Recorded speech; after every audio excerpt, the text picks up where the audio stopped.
In today's video, I'm going to teach you how to link Evernote and Todoist. Connecting these two apps is a great way to keep your notes and your tasks in sync so you don't lose track of important ideas or action items. I'll walk you through the process inside Todoist, step by step, and you can follow along on your own screen. First, open Todoist in your browser and make sure you're signed into the account you want to connect. At the top left of the screen, you'll see your profile area. It might show your avatar, your initials, or a generic profile icon. Go ahead and click on that profile section.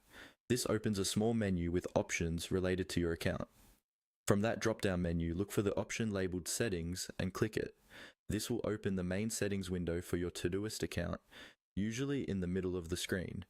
You'll see several tabs or sections running along the top or down the side, depending on your version of Todoist.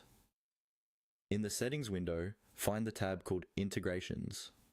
Click on Integrations to open the page where Todoist lets you connect to other apps and services. This is where we'll set up the link with Evernote. On the Integrations page, look for a button or link that says Add Integrations. This is typically near the top or on the side of the installed integrations list. Click on Add Integrations. This will take you to a catalog or browse page showing all the apps that can be connected to Todoist. Now scroll through the list or use the search function to find Evernote. Once you see the Evernote option, click on it.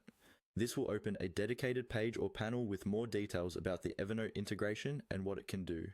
On the Evernote integration page, you should see a button labeled Add or something similar, indicating that you're about to connect it to your Todoist account. Click on Add. At this point, Todoist will redirect you to Evernote or open a pop-up window. From here, simply follow the on-screen prompts. You'll usually be asked to log into your Evernote account if you're not already signed in, and then confirm that you want to allow Todoist to access your Evernote data.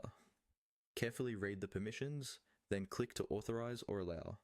Once you've completed these steps, your Evernote and Todoist accounts will be linked and ready to work together.